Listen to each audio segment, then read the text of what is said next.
এখানে খালিটাই আর কি। আচ্ছা, খালি মানে আপনাদের ঘরের সদস্য কম, এইজন্য সদস্য কম, এটা খালি রাখছি। এই খাটটা খালি আছে। জি জি জি। এটা কি ট্রাঙ্ক? হ্যাঁ, এটা হচ্ছে ট্রাঙ্কটা আর কি। ট্রাঙ্কের ভিতর কি রাখছেন? কাপড় চোপড়। ছেলে মেয়েকে আপনার সরকারি চাকরিতে পেঁপে আসছে। আচ্ছা আচ্ছা, থ্যাংক ইউ।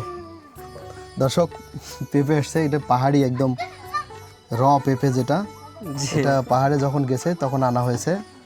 আসলে আমাদের জন্যই আনা হয়েছে, ওনারাও খাবে, আমরা খাবো। হ্যাঁ নেন, আমি নিচ্ছি। নেন দাদা। হ্যাঁ নিচ্ছি, আমি তো নিচ্ছি।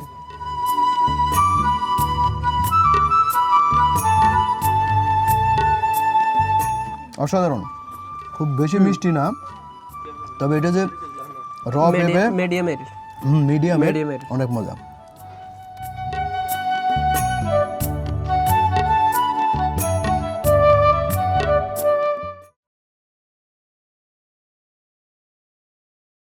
এই পাহাড়ে আইন লেখা হয় না কোনো কাগজে, এখানে আইন আসে কারবারির কণ্ঠে।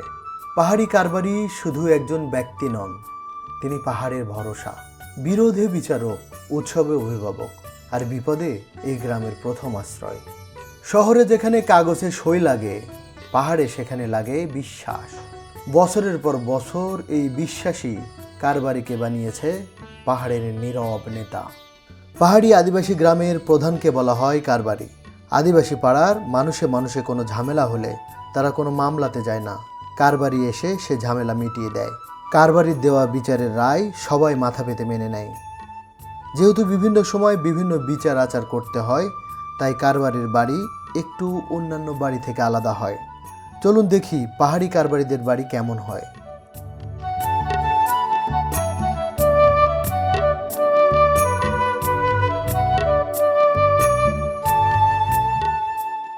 দর্শক, আসসালামু আলাইকুম। আমি এখন অবস্থান করছি বান্দরবান জেলার রোহানছড়ি উপজেলার রোহানছড়ি বাজারের খুবই কাছে, একদম বটতলী গ্রাম। আমি যে বাড়িটিতে অবস্থান করছি এখন, এটা হচ্ছে একসময় এই বটতলী গ্রামের কারবারির বাড়ি। কারবারি মানে গ্রামের প্রধান। এখন বর্তমানে এটা কারবারি না থাকলেও কারবারির যে বাড়ির ঐতিহ্যতা থাকে সেটা রয়েছে। প্রথম কারবারি যিনি ছিলেন তিনি অবশ্যই এখন নেই, প্রয়াত হয়ে গেছেন।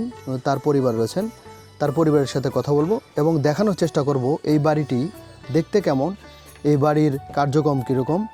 দর্শক আসুন আমরা একটু উপরে যাই, দেখি। তবে এখানে একটু বলে রাখি, এই বাড়িগুলো একটু উঁচুতে হয়, কাঠের সিঁড়ি সব কিছু। তো এখানে কেমন আছেন? এই তো আছি ভালো। দর্শক, উনি হচ্ছেন, হ্যাঁ আলহামদুলিল্লাহ ভালো আছি। আপনার নাম কি? আনন্দ কুমার তংচঙ্গা। আনন্দ কুমার তংচঙ্গা, জি। উনি হচ্ছেন এই বাড়ির মালিক। জি হ্যাঁ। আর উনি এই গ্রামের প্রধান যিনি ছিলেন, যে জন্য আমরা বলছি কারবারির বাড়ি, সেই প্রধানের ছেলে। জি ঠিক আছে, জি। তাহলে একটু বসুন, বসে কথা বলি। বসেন। দাদা জি কেমন আছেন? ভালো, ইনশাআল্লাহ ভালো চলতেছে ভগবানের আশীর্বাদে। ভগবানের আশীর্বাদে এমনি ভালো আছি। আদিকাল থেকে যে পেশায় ছিলেন, যেভাবে জীবনযাপন করেছেন, বর্তমানে কি সেটার কোনো পরিবর্তন হয়েছে? আগের সাথে একটু ডেভেলপ আর কি বলবো। হ্যাঁ জি, ডেভেলপ হয়ে গেছে। যেমন ধরেন আগে তো আলু কচু খাইয়া তারপরেও জীবনযাপন করছি আর কি। আমার মা বাবা, ওই দাদু দাদি, তারা এরকমই ছিল। রীতিনীতি যে কালচার, আমাদের কালচার বলতে থামি অথবা ওই ড্রেস আর কি, ড্রেসগুলা অনেকটাই ডেভেলপ হয়ে গেছে। এখন অনেকটাই আমি দেখছি যে আমাদের বাঙালির সাথে অনেকটাই মিল। যেমন আমি দেখছি আপনার ছেলে, আপনারও চলাফেরা, আশেপাশে যে ছেলে মেয়ে দেখছি তারা বাঙালিদের চলে আসছে।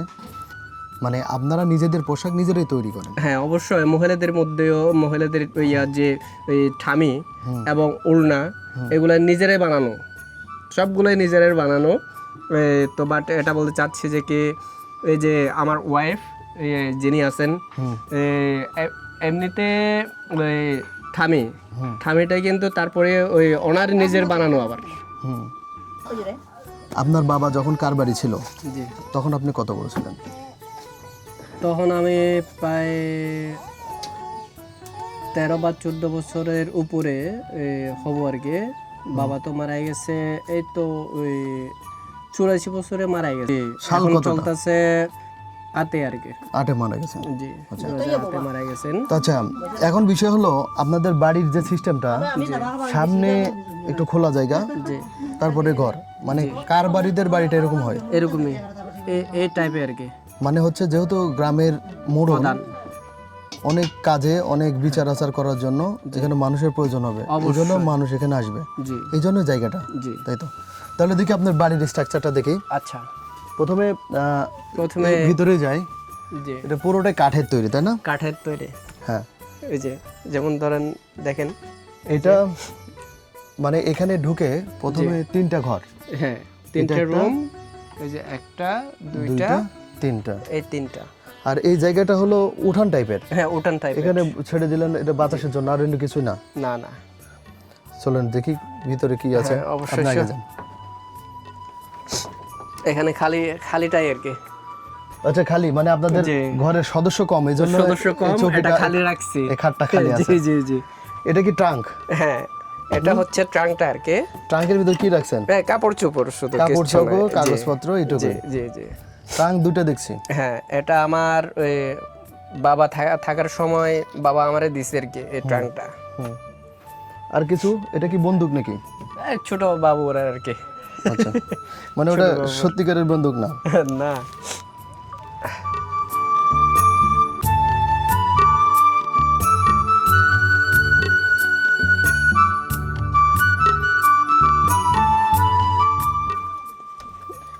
দাদা একেবারে। হ্যাঁ, দেখেন লাইট তো জ্বালাবো যা। লাইটটা জ্বালাও তো। আচ্ছা আমি জ্বালাই দিই। হুম, এটা হচ্ছে আপনার ছেলে থাকে এখানে না? জি জি, আমার আমার ওই বড় ছেলেটা থাকে। হুম হুম, বুঝতে পারছি।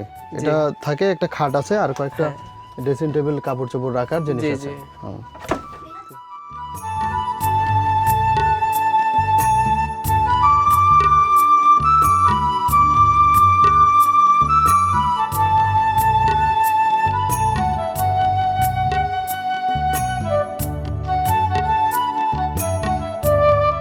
এতক্ষণ আপনারা দেখলেন কারবারি বাড়ির ভেতরের অংশ। এখন দেখাবো বাহিরের অংশ ও অবকাঠামো। পাহাড়ি কারবারিদের বাড়িগুলো ভূমি থেকে একটু উপরে হয়। বাড়িটি কাঠের হয়, দেওয়ালটা হয় বাঁশ দিয়ে বানানো চাটাইয়ের বেড়া, আর উপরে থাকে টিনের চালা। বাড়িটি দেখতে নান্দনিক লাগে, সুন্দর লাগে। একসময় কারবারির বাড়ির মতো করে বাড়ি গ্রামের অন্য কেউ বানাতে পারতো না। কারবারির বাড়ি একটু আলাদা থাকতো, যেন সহজেই মানুষ দেখেই বুঝতে পারে এটি কারবারির বাড়ি। তবে যুগের পরিবর্তনে, আধুনিকায়নের কারণে এখন আর সেই প্রথাটি নেই। যার অর্থ সম্পদ আছে সে চাইলে যে কোনো রকম বাড়ি করতে পারে। কারবারি বাড়ির সামনে একটু ফাঁকা জায়গা থাকে, যেটাকে আমরা উঠোন বলি। তবে এই উঠোনটা এই ভূমি থেকে উঁচু বাড়ির সাথে লাগানো হয়। উঠোনের সামনে রান্নাঘর থাকে, বসবার মতো জায়গা থাকে। এছাড়া মূল বাড়ির ভিতরেও সামনে কিছু জায়গা ফাঁকা থাকে। গ্রামের যে কোনো ঝামেলা হলে আর 10 জন মানুষ এসে বসতে পারে। যেহেতু কারবারি এখানে বিচার করে, সেহেতু বিচারের বিভিন্ন মানুষের প্রয়োজন পড়ে।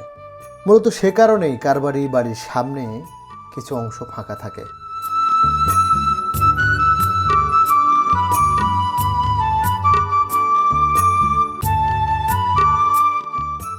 এটি শুধু কাঠ, বাঁশ আর টিনের তৈরি বাড়ি না, এটা পাহাড়ের মানুষের ভরসা।